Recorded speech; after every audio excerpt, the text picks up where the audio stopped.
Good morning. Good morning to all the student. आज आपण crop science paper number 1च्या जो chapter चालू आहे तो आहे पॅडी.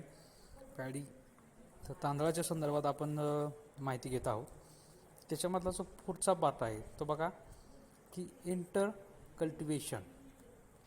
तर ॲक्च्युली इंटर कल्टिवेशनच्या ऐवजी त्याला इंटर कल्चर ऑपरेशन्स असं म्हणायला पाहिजे, पण या ठिकाणी इंटर कल्टिवेशन म्हणलं आहे. तर इंटर कल्चर ऑपरेशन्समध्ये याचा अर्थ असा झाला की आपण एखाद्या पिकाची लागवड केल्यानंतर त्याच्यानंतर आपण ज्या ज्या गोष्टी करतो त्याला सर्वांना इंटर कल्चर ऑपरेशन्स असं म्हणलं जातं. तर त्याच्यामध्ये काय केलं जातं की पहिल्यांदा जो इंटर कल्चर ऑपरेशन आहे ते म्हणजे विडिंग याचा अर्थ आहे की तण काढणे. विडिंग याचा अर्थ आहे तण काढणे. तर आपण कोणकोणते इंटर कल्चर ऑपरेशन्स करतो त्याच्या संदर्भात आपण माहिती घेऊ. तर first, inter culturing in a rice should be done after 3 weeks of transplanting with the help of rice rotary weeder. त्याचे काय म्हणलं आहे की पहिलं जे इंटरकल्चर ऑपरेशन आहे म्हणजे पहिलं जी विडिंग आहे किंवा तण काढण्याची जी प्रोसेस आहे तर ते कधी केली जाईल तर 3 weeks ऑफ ट्रान्सप्लांटिंग. एकदा आपण त्या राईची त्या ठिकाणी पेरणी केली तर त्याच्यानंतर 3 आठवड्यानंतर आफ्टर 3 weeks 3 आठवड्यानंतर हे पहिलं आपण इंटर कल्टिवेशन्स किंवा इंटरकल्चर ऑपरेशन करणार आहोत after 3 weeks of transplanting with the help of rice rotary weeder. जे फीड काढण्याचं जे मशीन आहे त्याचं नाव आहे rice rotary weeder. Rice rotary वीडरच्या साहाय्याने आपण 3 आठवड्यानंतर पहिलं इंटरकल्चर ऑपरेशन आपण करणार आहोत. नेक्स्ट काय म्हणलं आहे, this operation besides weeding also help in stirring the soil and aerate of roots. तर स्टायरिंग ऑफ द सॉईल याचा अर्थ काय असतं की जी माती आहे ती मातीचं सुद्धा भेड मिसळ ह्या ठिकाणी होऊ शकेल. आणि त्याच्यानंतरच एरिएशन ऑफ रूट्स म्हणजे काय की जी मुळं आहेत त्या मुळाला सुद्धा या ठिकाणी हवा मिळू शकेल. तर ज्यावेळेस आपण खुरपणी करत असतो आपल्या रानामध्ये तर त्याचं मेन उद्दिष्ट काय असतो की पहिला उद्दिष्ट असं असतं की जे आपल्याला गवत आहे जे तण आहे ते तण वाढलेलं आहे ते तण आपल्या या ठिकाणी पहिल्यांदा नष्ट करणं हे पहिलं उद्दिष्ट असतं. त्याच्यासोबतच जी मुळं असतात, समजा आपल्या ज्वारी बाजरी मक्याच्या संदर्भात बघूया तर जी मुळं असतात त्याची मुळं तर त्यांना एरिएट करणं म्हणजे त्यांना हवा लागू देणं किंवा ती मोकळी करणं, मुळांना मोकळी करणं. आपण ज्यावेळेस झाड वाढत नाही एखादं त्यावेळेस आपण त्या मुळाच्या आजूबाजूने खांदत असतो. त्याचा पहिला उद्दिष्ट असं असतो की ती मुळं मोकळी करायची असतात म्हणजे एरिएशन करणं. ठीक आहे, तर की त्या मुलांना योग्य पद्धतीची हवा लागण्यासाठी आपण एरिएशन करत असतो. तर त्याचं मेन पर्पज काय आहे, ऑपरेशन बिसाइड्स विडिंगसोबत तण काढण्यासोबतच त्याचं दुसरं पर्पज काय आहे की मातीची मिसळ होऊ शकेल आणि त्याच्यासोबतच एरिएशन ऑफ रूट्स म्हणजे मुळाला योग्य पद्धतीची हवा लागू शकेल किंवा त्याला ऑक्सिजनचा जो पुरवठा आहे त्या पद्धतीने योग्य पद्धतीने होऊ शकेल. तर नेक्स्ट काय म्हटलं आहे की third, the interculturation should be repeated for 3 to 4 times at 15 days of interval. म्हणजे प्रत्येक 15 दिवसानंतर असं आपल्याला आंतरमशागत या ठिकाणी करायचे आहे म्हणजे जेणेकरून अशा प्रकारचे गवत वगैरे आहेत जे वाढणार नाहीत किंवा जास्त प्रमाणात वाढणार नाहीत. प्रत्येक 15 दिवसानंतर हे करणं गरजेचं आहे. Weeds may also be controlled by using suitable weedicides like DPA at the rate 3 liters in a 600 liter of water. म्हणजे DPA तर ह्या नावाचं विडीसाइड्स आहे तणनाशक आहे त्याचा वापर करा असं म्हटलेलं आहे. MCPA या नावाच्या तणनाशकाचा सुद्धा वापर करा असं या ठिकाणी नमूद केलेलं आहे. नंतर 5 नंबर बघा की about 1 month before harvesting interculturing operation should be stopped. तर ज्यावेळेस हार्वेस्टिंग म्हणजे काढणी करायची असते तर काढणी करण्याच्या 1 महिना अगोदर अशा पद्धतीचं इंटरकल्चर ऑपरेशन म्हणजे आंतरमशागत आहे पूर्णपणे थांबवायची. काढणी करण्याच्या 1 महिना अगोदर ही जी आंतरमशागत आहे ती पूर्णपणे थांबवायची आहे. The implements like Karjat hoe and Japanese hoe are also be used for interculturing. तर कर्जत हो तर हे एक इम्प्लिमेंट्स आहेत म्हणजे ते एक अवजार आहे. कर्जत हो जॅपनीज हो हे आपल्याकडे या ठिकाणी उपलब्ध नाही परंतु कर्जत हो, जॅपनीज हो नावाचे जे इम्प्लिमेंट्स अवजारे असतात, या अवजाराच्या सहाय्याने आपण इंटरकल्चरिंग करू शकतो. नंतर बघा, त्याच्यानंतर पुढचा पार्ट आहे रोटेशन. रोटेशन म्हणजे पिकाची असणारी फेरपालट, पिकाची फेरपालट याला म्हटलं जाते रोटेशन. रोटेशन म्हणजे बघा, त्याच्यामध्ये काय म्हटलं आहे, रोटेशन म्हणजे ज्यावेळेस आपण एका वर्षाचं ज्यावेळेस नियोजन करतो, ज्यावेळेस आपण एका वर्षाचं नियोजन करत असतो, त्यावेळेस एक पीक घेतल्यानंतर पुढचं पीक कोणतं घेणार आहे, त्याची कशा पद्धतीने फेरपालट केली जाणार आहे, हे आपण आधीच ठरवलं असतं. तर ह्याला रोटेशन असं म्हटलं जातं. In heavy rainfall region and in a Konkan region no systematic rotation is possible. म्हणजे आता कोकणामध्ये बघा, तर कोकणामध्ये राईस किंवा जे तांदूळ आहे, तर त्याचं इतर पिकासोबत रोटेशन होणं अशक्य असते किंवा पॉसिबल होऊ शकत नाही, तर शक्य नाही. कशासाठी?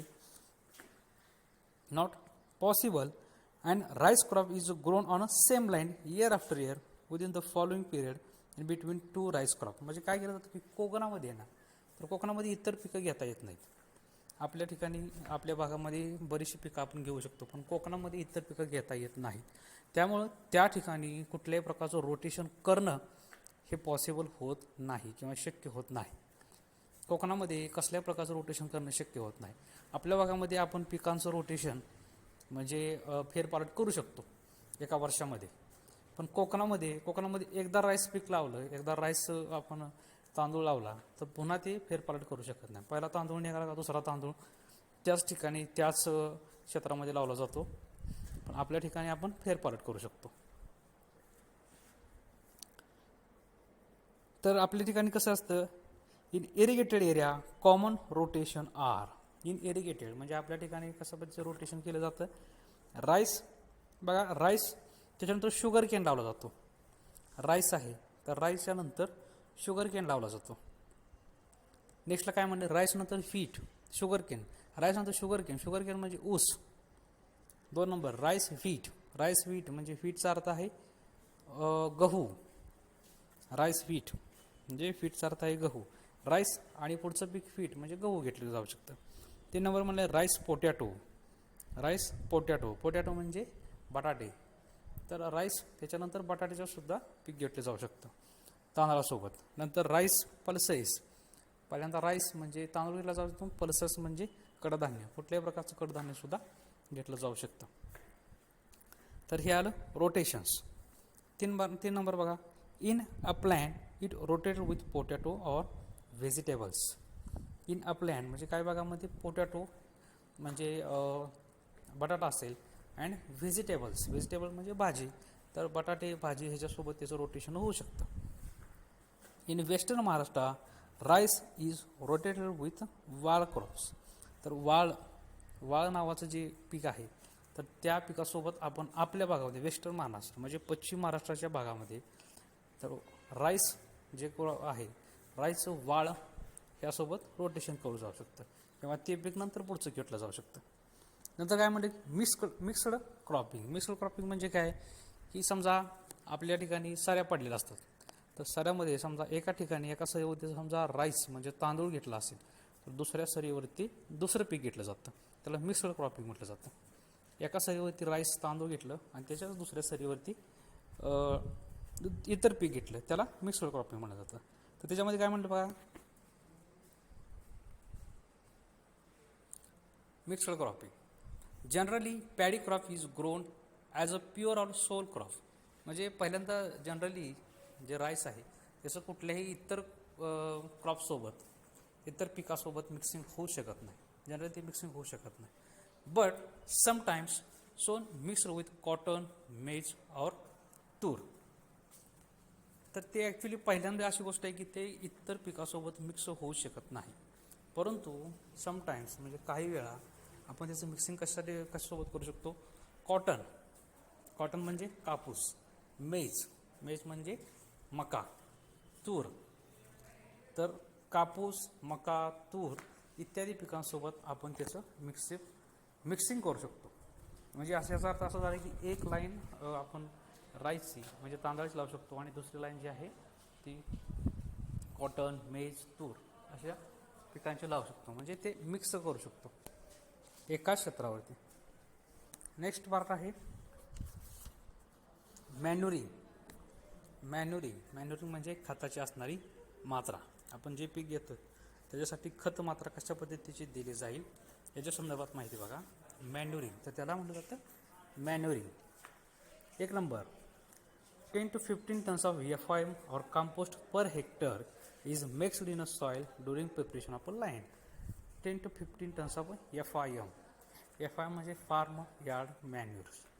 तर जे शेणखतासारखे जे गोष्टी असतात त्याला FI म्हणलं जातं. किंवा आपल्या उकरण्यामध्ये जे कुजलेलं खत असतं, आपल्या उकरण्यामधलं जे खत आहे तर त्याला FIM असं म्हटलं जातं. तर ते किती केलं जातं की 10 ते 15 टन्स. तर हा जो हिशोब आहे तो हेक्टरी आहे. 10 ते 15 टन एका एकरामध्ये. 2.5 एकरामध्ये 10 ते 15 टन आपण FIM त्याच्यामध्ये ॲड करू शकतो. नंतर next the recommended fertilisation dose of rice is. 1 नंबरला द फर्टिलायझेशन जी खत मात्रा आहे ती कशा पद्धतीने दिली जाते. 1 नंबरला बघा लोकल इम्प्रूव्ड व्हरायटीज म्हणजे लोकल आपले जे देशी व्हरायटीज आहे त्यासाठी कसं दिलं जातं. 50 किलो नायट्रोजन, 50 किलो फॉस्फरस आणि 25 किलो पोटॅशियम. ह्या लोकल व्हरायटीजसाठी आहे. म्हणजे आपल्या देशी व्हरायटीसाठी 50 किलो नायट्रोजन, 50 किलो फॉस्फरस आणि 25 किलो पोटॅशियम. आणि हाय इल्ड व्हरायटीज म्हणजे जास्त उत्पन्न देणाऱ्या व्हरायटीजमध्ये कसं केलं जातं. 100 किलो नायट्रोजन, 50 किलो फॉस्फरस आणि त्याच्यानंतर 50 किलोच पोटॅशियम आहे. तर अशा हाय इल्डिंग व्हरायटीसाठी दिलं जातं. हाय इल्डिंग व्हरायटी म्हणजे जास्त उत्पन्न देणाऱ्या प्रजाती किंवा जास्त उत्पन्न देणाऱ्या जाती संदर्भात.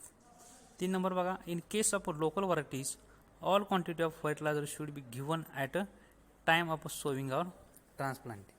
तर ज्या लोकल व्हरायटीज आहेत आपल्या भागातल्या ज्या देशी व्हरायटीज आहेत तर देशी प्रजाती असतील किंवा देशी जाती असतील तर त्याच्या बाबतीत काय केलं जातं की पहिल्यांदा ट्रान्सप्लांटिंग करतानाच पहिल्या स्टार्टलाच सगळे डोस देऊन जायला जातात. काय म्हणते तर quality of should be given at the time of sowing or transplanting all quantities म्हणजे जेवढे गरजेचं आहे तेवढे सगळं पहिल्यांदाच पेरणीसोबतच दिले जातात. नंतर पुन्हा डोस दिला जात नाही. पेरणीसोबतच सगळे डोस दिले जातात. त्याच्यानंतर in case of high yielding varieties आणि late varieties 75% amount of nitrogen at a full dose. तर पहिल्यांदा काही ठिकाणी काय केलं जातं की पहिल्यांदा पेरणीच्या वेळेसच 75% नायट्रोजन आणि फॉस्फरस आणि पोटॅशियम जे आहे त्याचा पूर्ण डोस दिला जातो. तर ट्रान्सप्लांटिंग म्हणजे पहिल्या सुरुवातीलाच ज्यावेळेस आपण जे पीक घेतो आहे तर पीक पहिल्यांदा उगवायच्या सुरुवातीलाच 75% नायट्रोजन आणि फॉस्फरस आणि पोटॅशियमचा जो डोस आहे ते पूर्णपणे म्हणजे 25% नायट्रोजन ठिकाणी राखून ठेवला जातो. हे कशा बाबतीत होतं की इतर ज्या व्हरायटीज आहे म्हणजे काय म्हटलं आहे की हाय यील्डिंग व्हरायटीज म्हणजे ज्या व्हरायटीजपासून आपल्याला जास्तीत जास्त उत्पन्न मिळतं अशा व्हरायटीजमध्ये पहिल्यांच्या 75% नायट्रोजन सुरुवातीलाच 75% नायट्रोजन आणि फॉस्फरस आणि पोटॅशियम आहे त्याचा पूर्णपणे जेवढा आपल्याला रिकमेंड केलेला आहे जेवढा आपल्याला सांगितलं गेलेलं आहे ते पूर्ण फॉस्फरस आणि पोटॅशियमचा डोस दिला जाईल आणि नायट्रोजनचा डोस आहे तो 75% दिला जाईल. आणि उरलेला जो 25% आहे remaining 25% quantity of nitrogen should be applied 1 month after sowing और ट्रान्सप्लांटिंग. तर बाकीचा जे 25% नायट्रोजनचा डोस आहे तो 1 महिन्यानंतर दिला जाईल. हे कशा बाबतीत असेल हाय यील्डिंग व्हरायटीज म्हणजे जास्त उत्पन्न देणाऱ्या जातींच्या संदर्भात. पहिल्यापासून लक्षात ठेवायचं आहे जास्त उत्पन्न देणाऱ्या ज्या जाती आहेत त्याच्यामध्ये पहिल्यांदा 75% नायट्रोजन उरलेला जो डोस आहे तो पूर्णपणे दिला जाईल आणि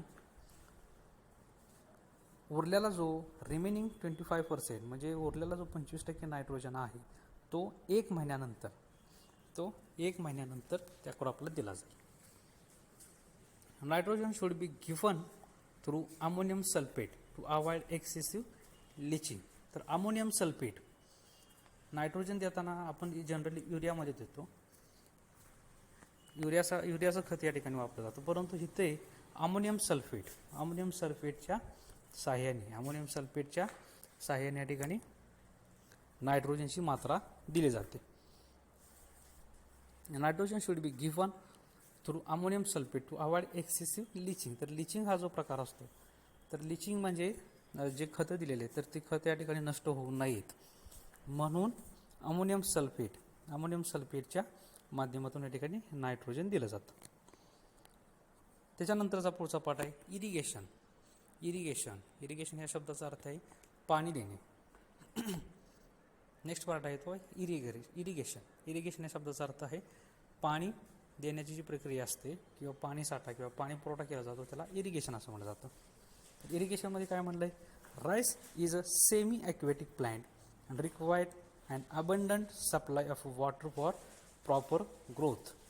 तर जे तांदळाचं जे पीक आहे तर तांदळाचं पीक जे आहे त्या पिकासाठी सर्वाधिक जास्त अबंडंट सप्लाय ऑफ वॉटर म्हणजे सर्वाधिक जास्त पाण्याची गरज या ठिकाणी असते. Rice is a semi aquatic plant and required and abundant supply of water for proper growth म्हणजे योग्य पद्धतीने जर वाढ आपल्याला या ठिकाणी करायची असेल तर it require abundant supply of water म्हणजे जास्तीत जास्त पाण्याचा पुरवठा असणं या ठिकाणी गरजेचा आहे. जास्तीत जास्त पाण्याचा पुरवठा असणं या ठिकाणी गरजेचा आहे. नेक्स्ट बघा, for better growth of a crop and yield proper water management is necessary म्हणजे पाण्याचं जे मॅनेजमेंट आहे, पाण्याचं जे नियोजन आहे ते आपल्याला प्रॉपरली योग्य पद्धतीने करणं गरजेचं आहे. फॉर बेटर ग्रोथ म्हणजे जर वाढ आपल्याला योग्य पद्धतीची पाहिजे असेल तर त्याच्यासाठी पाण्याचं नियोजनसुद्धा चांगल्या पद्धतीचं करणं गरजेचं आहे.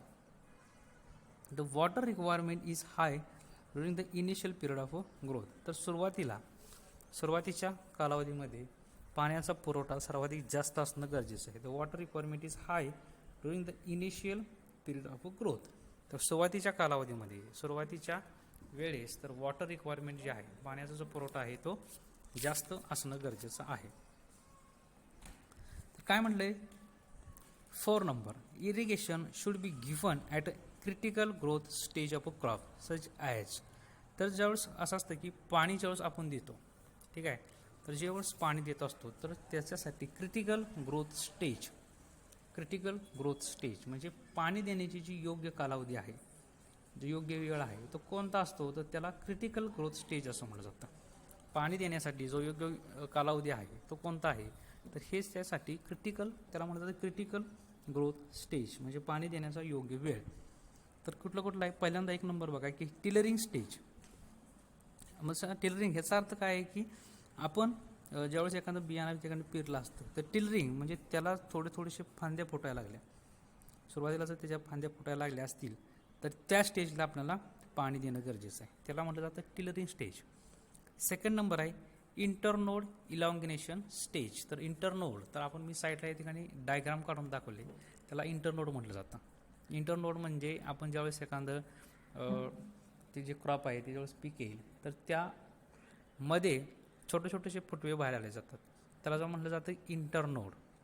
तर ते इंटरनोड इलॉंगिनेशन स्टेज तर ह्या कालावधीमध्ये सुद्धा पाणी देणं गरजेचं आहे. पहिल्यांदा टिलरिंग स्टेजला म्हणजे ज्यावेळेस पहिल्यांदा त्याच्या फांद्या बाहेर येतात त्या स्टेजला असतील इंटरनोड म्हणजे ज्यावेळेस एकदा फांद्या थोडीशी वाढ झाली त्या क्रॉपची, त्या पिकाची थोडीशी वाढ झाली तर त्या दोन्हीमध्ये फुटवे फुटत असतात, तर फुटवे फुटवायच्या वेळेस दिले जातात. 3rd म्हणले बूट लीफ स्टेज म्हणजे त्याच्यामधून पानं बाहेर येतात, आपले जे पीक आहे त्या पिकामधून पाने बाहेर येतात पानं, तर त्या स्टेजला असं म्हटलं जातं की बूट लीफ स्टेज. पानं बाहेर येण्याच्या स्टेजला बूट लीफ स्टेज म्हटलं जातं. 4 नंबर आहे फ्लावरिंग स्टेज. फ्लावरिंग म्हणजे काय, त्यातून फुलं ज्यावेळेस येतात त्यावेळेसुद्धा पाणी दिलं जातं, फुलं येण्याच्या परिस्थितीमध्ये सुद्धा पाणी दिलं जातं. तर ह्या चार या ठिकाणी स्टेजेस असं आहेत की ज्यामधून पाणी देण्याची प्रक्रिया केली जाते. तर ज्यावेळेस एखादा आपण पीक घेतो, क्रॉप घेतो, तर त्या क्रॉपमध्ये ह्या 4 स्टेजच्या माध्यमातून पाणी दिलं जातं. 5 नंबर काय म्हटलं आहे की among this flowering stage require maximum quantity of water. तर ह्याच्यामध्ये फ्लावरिंग स्टेज म्हणजे फुलं येण्याचा 4 नंबरला जे आपण स्टेज बघितले ती म्हणजे फ्लावरिंग स्टेज. तर फुले येण्याचा जो कालावधी आहे त्यावेळी सर्वाधिक जास्त पाण्याची गरज असते. It require maximum quantity of water, म्हणजे फ्लावरिंग स्टेजच्या वेळेस फुले येण्याच्या परिस्थितीमध्ये सर्वाधिक जास्त पाण्याची गरज असते. Among these flowering stage required maximum amount of water, म्हणजे फ्लावरिंग स्टेजला फुले येण्याच्या परिस्थितीमध्ये सर्वाधिक जास्त पाण्याची गरज असते. And any stress of moisture at this stage adversely affect the yield. तर ज्यावेळेस फ्लावरिंग स्टेज असेल, फुले येण्याच्या परिस्थितीमध्ये जर आपण पाणी देऊ शकलो नाही तर त्याचा डायरेक्टली परिणाम जो आहे तो आपल्या उत्पन्नावरती होत असतो. It affect on the yield, म्हणजे त्याचा परिणाम जो आहे तो आपल्या उत्पन्नावरती होऊ शकतो, म्हणजे उत्पन्न जे आहे ते योग्य पद्धतीने आपल्याला मिळणार नाही. 6 नंबर काय म्हणलंय, in case of transplanted paddies water is allowed to stand in the field at a depth of 3 to 5 centimeter up till the drought stage of a crop. म्हणजे ट्रान्सप्लांट केलेले, आपण काय बोलतो ट्रान्सप्लांटेशनची व्याख्या बघलेली आहे. तर ट्रान्सप्लांट केलेले ज्या क्रॉप्स असतील तर त्याच्यामध्ये काय केलं जातं की 2 ते 5 सेंटीमीटर पर्यंतचं पाणी जे आहे ते आपल्याला या ठिकाणी त्याच्यामध्ये ठेवावंच लागतं. 2 ते 5 सेंटीमीटर पर्यंत जे पाणी आहे ते आपल्याला आपल्या क्षेत्रामध्ये ठेवावंच लागतं. म्हणजे पॅडी नावाचं जे आहे, तांदूळ जे आहे हे पूर्णपणे पाण्यात वाढणारं पीक आहे. तांदूळ जे आहे ते पूर्णपणे पाण्यात वाढणारं पीक आहे. नंतर 7 नंबर बघा, water is withdrawal from rice field 15 days before harvesting to encourage quick and uniform maturity of grain. तर काय म्हणलंय की ज्यावेळेस हार्वेस्टिंग म्हणजे काढणी करणे, हार्वेस्टिंग म्हणजे काढणी, तर काढणीच्या 15 दिवस अगोदर आपण या ठिकाणी पाणी पूर्णपणे त्यातून बाहेर काढायचं असतं. आपण जे पाणी दिलेलं आहे म्हणजे पूर्ण, मी काय म्हटलं की जे राईस जे आहे, तांदूळ जो आहे ते पूर्णपणे पाण्यात असणारं पीक आहे, पूर्णपणे पाण्यात असेल. तर हे जे पाणी आहे ते पाणी कधी काढायचं, तर 15 दिवसापूर्वी आपण ज्यावेळेस काढणी करणार आहोत तर काढणीच्या 15 दिवस अगोदर हे पाणी आपण त्यातून बाहेर काढायचं आहे. काढणीच्या 15 दिवस अगोदर आपण आपल्या क्षेत्रामध्ये जे पाणी आहे ते पाणी या ठिकाणी बाहेर काढायचं आहे. कशासाठी, to encourage quick and uniform maturity of grain. तर जे दाणा आहेत, म्हणजे राईसचे, तांदळाचे जे दाणा आहेत तर ते दाण्यांच्या वाढ, योग्य पद्धतीची वाढ होण्यासाठी आपणाला 15 दिवस अगोदर आपल्या फील्डमधून पाणी पूर्णपणे बाहेर काढायचं आहे. तर हे आपण बघितलं इरिगेशन म्हणजे पाणी देण्याच्या पद्धती संदर्भात आपण इथं माहिती घेत आहे.